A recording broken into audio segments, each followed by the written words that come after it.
my amazing, the incredible wife, Amanda Robbins.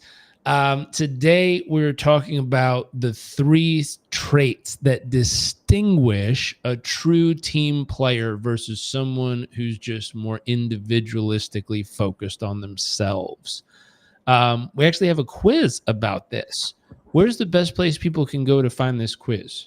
I Should they think if send they us a can direct DM you, message? then we can send it to them. Cool. What should they DM me? Team player quiz. If you send me a direct message that says team player quiz, we will send you a link that you can go take this quiz and find out if you are more of a team player or more individualistically focused. A few things that stood out to me when I thought this through of what really sets apart someone.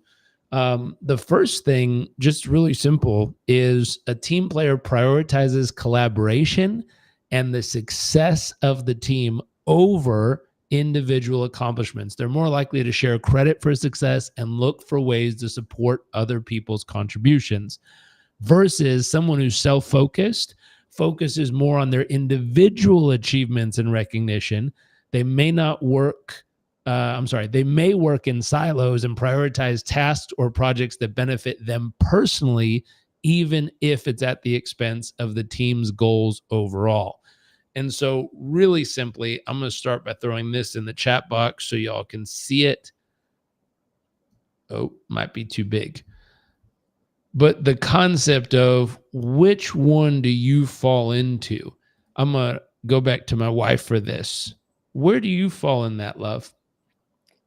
As far as a team player or an individual player, Yeah. I'm a super team player. What do you think? I think you're a team player as well. So, as a team player, what I'd love to know, what causes you to focus on collaboration so much? What's the source? So, if we were trying to find more team players, I'd love to pick apart or hear your psychology on what's the drive behind wanting to focus on the whole more than just the self. There's a couple of things here for me. It's a little bit hard because I think in some ways this is like asking a fish to see water because it's very much how I just operate. And I kind of always have been that collaborative person that loves to bring people together. The things that I've done to make myself a better team player have specifically related to collaboration are when I was leading a team, for example, even as the leader of the team, I didn't see myself just as above, but still in the game with them. And in together, we're achieving this goal. And so kicking off a meeting, for example, with my team would look something like this. Here's the outcome that we're trying to achieve. And the goal of this meeting is ideation, and it's coming up with the best ideas and strategies specifically that we can come up with together. And so I might kick off or lead it with my idea, but the framing of that was, here is my idea. Yep. A bad meeting, honestly, or like a kind of a disappointing meeting for me would be if we leave with my idea. So my goal is that in sharing my idea or thoughts, this is just one idea, but I want us together to come up with a better idea than this idea. And if we can continue to, push the envelope and really creatively evolve this into the best thinking of all of us, then we will have a really solid strategy. And I think what's critical about that was, and honestly, what felt really good about it was,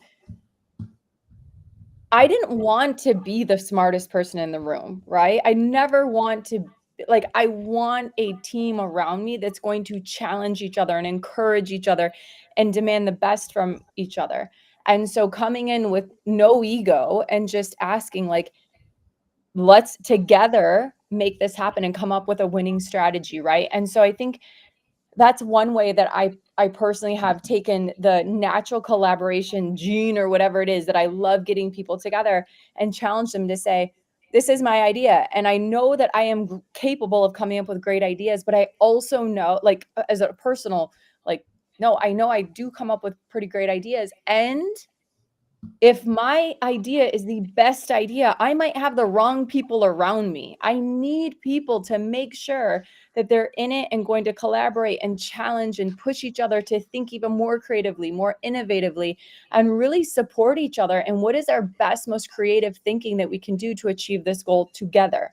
Right. Yeah. And I felt like when we can come out of that meeting, having all contributed and really pushed our creative thinking and planning, then that was a successful meeting. And so that was also the culture and standard that I had with my teams always. So they knew that no one was sitting on the bench. No one was on the sidelines just watching and waiting and just being, letting things unfold. Like, we are actively involved. And when you create a space that is safe and there are no bad ideas and we're just there to push and challenge and create and co-create and collaborate, then I've seen that really magical things happen, some really brilliant strategy. And it also creates this culture in a team where they feel like they're able to open and be open with their ideas and collaborate. And that's welcomed. And it's frankly, it's like championed. It's really important in the culture that I led my teams with. So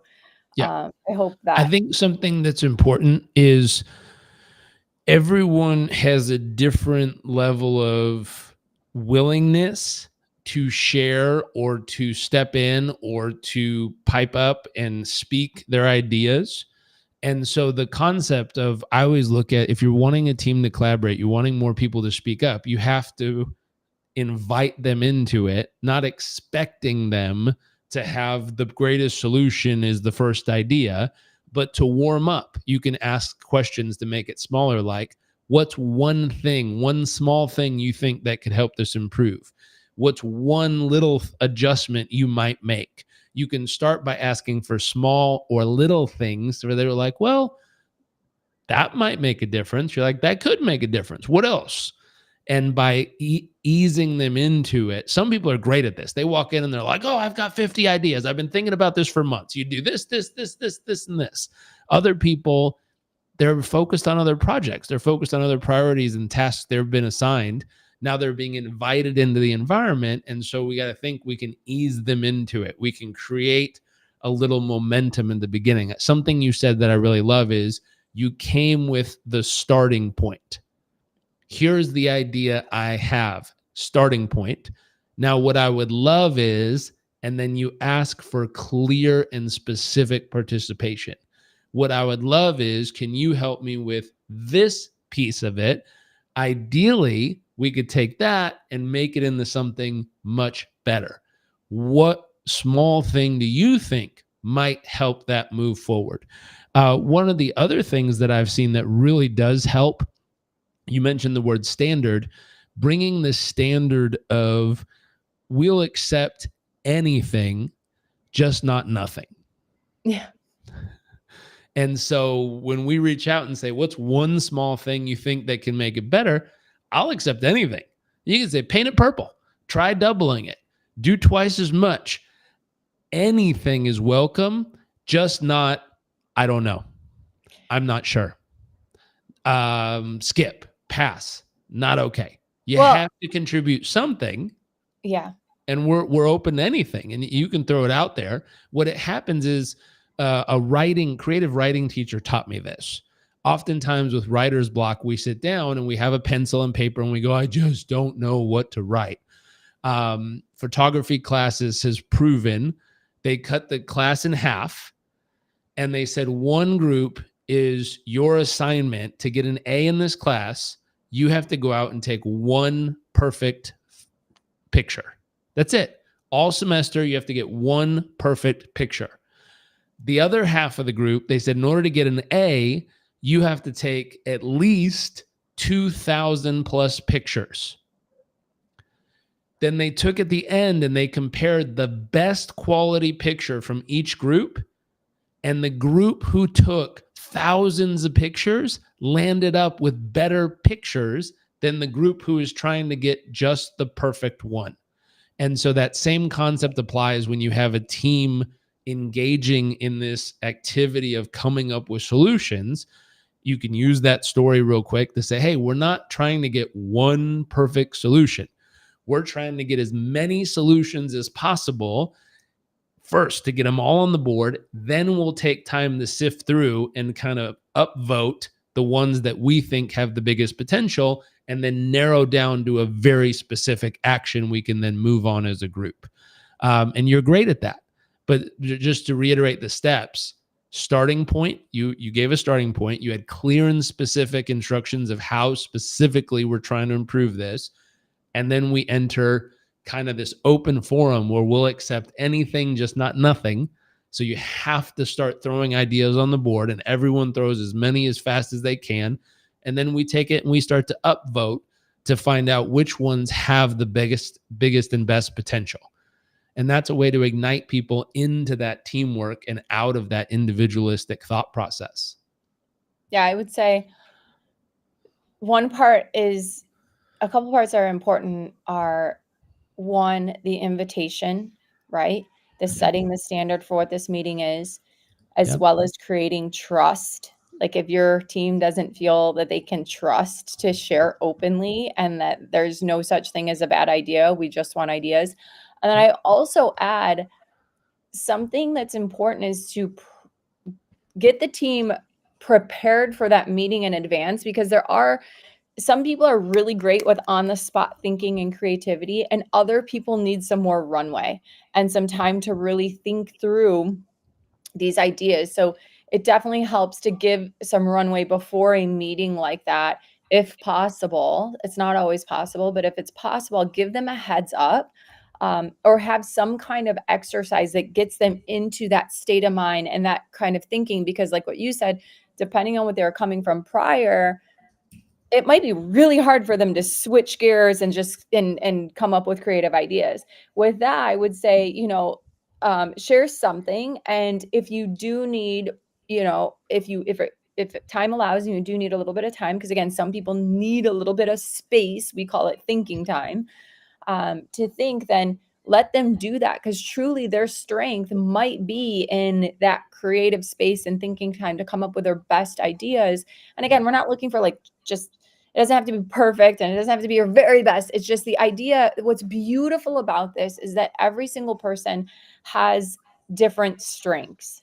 And by opening a space that allows everyone to show up with their unique strengths, you're able to get the best from everyone naturally, because by default, they're going to think with their strengths. Like that's what we do if we give them the space to be able to do that. And so that's really part of it too, is knowing I know my strengths, but also I have assembled a team around me that not only supports them, but also they have their own complementary strengths, right? Where their strengths might not be mine and mine might not be theirs, but together we're able to really evolve ideas and strategies and come out with our very best thinking, combining all of our superpowers or strengths together, right? So it was really beneficial. It's one of my favorite type of meetings. And again, I will say the most important part was getting clarity on what is our outcome. So if we're climbing a mountain together, I know, okay, this is the mountain we're climbing and here's where the peak is. I have an idea for how to get to the top. However, that doesn't mean it's the best thinking and that's the best route. I want us to all creatively think together, because some people are going to be, again, they're going to have different strengths. So they're going to start to think of different things to include in a route or a way to get to the top. And then we start to see all these different options. Now, as the leader of the team, it is important that you are the one that makes the decision, right? I'm not, in some teams, maybe you take a vote if that works. Ultimately, it is on the leader to, like, their neck is on the line, so to speak, to like make sure this strategy works. But what's beautiful is that, a great leader understands if it fails, it's on them. And if we win, it's all of our wins. It's not just the leaders.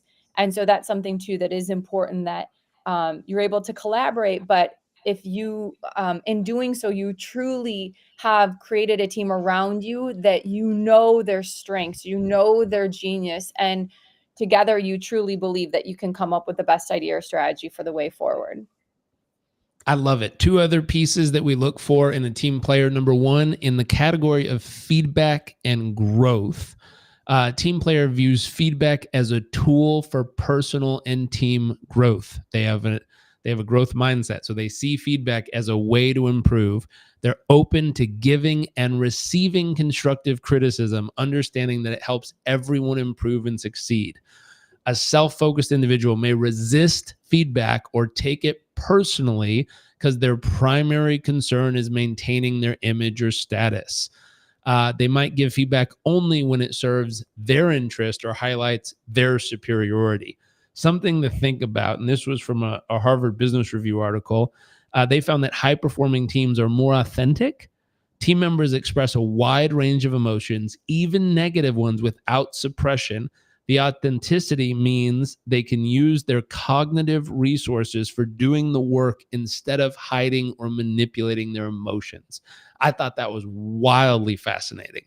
So they're willing to actually express all of how they feel so that they don't waste time bottling it up and pretending like everything's fine when it's not. Instead, they get the emotion out of the way and they use all their cognitive capacity to go get the project done. I thought that was a very interesting piece of feedback. So feedback and growth, the big part here, I'll throw it up on the screen, is they view there I am. They view feedback as a tool for personal growth. They're opening to giving and receiving constructive criticism, and they understand that it helps everyone involved. The third piece is communication.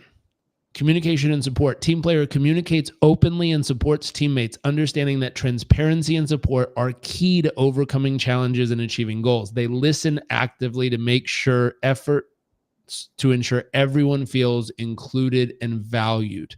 This is really important. That phrase where there's no such thing as a bad idea. Like they actually behave. They actually behave that way, where they communicate openly, support teammates, and understand transparency and support are key, and they listen actively to make efforts to ensure everyone feels included. This is an interesting fact. When it came to high-performing teams, they're not afraid to pick up the phone. High-performance teams communicate more often and prefer phone calls. This helps prevent misunderstandings and strengthens relationships. In fact, they're 66% more likely to hop on the phone than an average performing team. Meaning, because they know communication is key, they're not willing to let oopses happen. They're willing to pick up the phone, have a quick call. Pick up the phone, have a quick call. Better than sending a text or sending an email that can possibly be misunderstood and cause conflict, which is now derailing or slowing down the performance. They realize that a quick conversation is more useful to keep performance maintained at a high level. To add to that, not being afraid to ask questions. Sometimes people are afraid to ask questions because, again, they're worried about how they might appear, or if it's a stupid question, or they'll sound dumb, or like, just that kind of like judgment they are fearful of. So a high performing team and a great leader will also create a safe space where ask questions, ask any questions, right? And so I've seen this best. There's someone I remember when I was doing an internship back in college. I was so amazed. I really was so inspired by this woman at the company that I was working at. She was fearless when it came to asking questions. And they would be sometimes the simplest questions, and she'd just raise her hand and ask. And I remember feeling like that contrast. And she was extremely successful, very well educated. And that was the moment for me that I really saw how powerful it is for someone to have complete confidence and in themselves to just ask a question and not be afraid of being judged about it, whether it's from your leaders or your reports or whoever it is around you. To not and what's beautiful too is she would ask questions that I didn't know, but I was too afraid to ask then. And I thought, whoa, gosh, thank you for asking that question. Now I know. And so now, whether it's, reminding yourself of as a leader to create that space with your team where they do feel safe and encouraged to ask questions, or it is being that person that is like actually the smartest and most successful people ask the most questions. How do you think that they learned all of this stuff, right? And so the other thing is being a source of confidence for other people, of not being afraid to ask, whether it's helping them answer questions they may have had, or just showing that it's okay to ask questions and inspiring others to do the same, and creating, again, that culture. Because sometimes, I love that our mentor would say this. He's like, you could be running enthusiastically in the wrong direction. And so to ask, am I running in the right direction, is a great question to ask so that someone can help you redirect, right? Get clarity on the outcome or the scope of the project or whatever it is that you're going after together to make sure you can really perform. This morning, for example, I always feel so silly. I go to, I've worked out at this CrossFit gym. I'm not a big CrossFitter, but I love to work out. And so I've joined this gym again, and I push myself through this fear or nerves of like, oh, I don't know what a snap is or whatever it was. I don't even remember the name. And what's beautiful is everyone around seems to know what it is, and they don't ask questions. And I'm like, you know what? I'm going to ask. Like, it feels really good to feel that fear and just step through it and just ask the question that may seem silly to others. But truthfully, it's not even a silly question. It's our ego that's telling us, like, worried about how you will appear. But again, it's creating that culture to ask, does anyone have any questions whatsoever? And then again, inviting people to ask questions. I think I've repeated that a couple of times, but You have. The key there is people who are afraid to ask questions generally are concerned in that moment, not completely, but in the moment, with maintaining their image or status. They feel like their image or status will be dinged, or they'll be looked down upon, or they'll come across as not knowing or unintelligent. And in the truth, if you step into a lot of the corporate spaces, there's people who've been trained that you get rewarded, you get promoted by knowing the answer, by coming up with solutions, by not looking silly, and I've watched people who absolutely do not know what the hell they're doing pretend like they do just because they're in a role that's supposed to be leadership. Yes. Versus creating space where you're like, hey, I have no clue how we're going to do this. I need every single one of you to chip in so we can actually get to this outcome. When you can create an environment where you're transparent, you're authentic, you're real, and teamwork, to understand the concept, a team is when people depend on each other for the result to actually happen.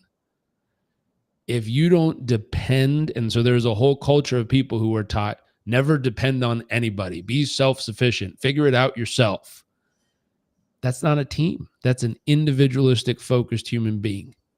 A team says, I need you for this to work. And so if you want to create a team, you have to depend on each other. Anyways, you got to jump to go do a training. I think this was wonderful. If you need help with team training, reach out to us. We're both getting certified as team coaches. We've been training teams for many, many years. We'd love to assist you in creating a more cohesive team environment for your organization.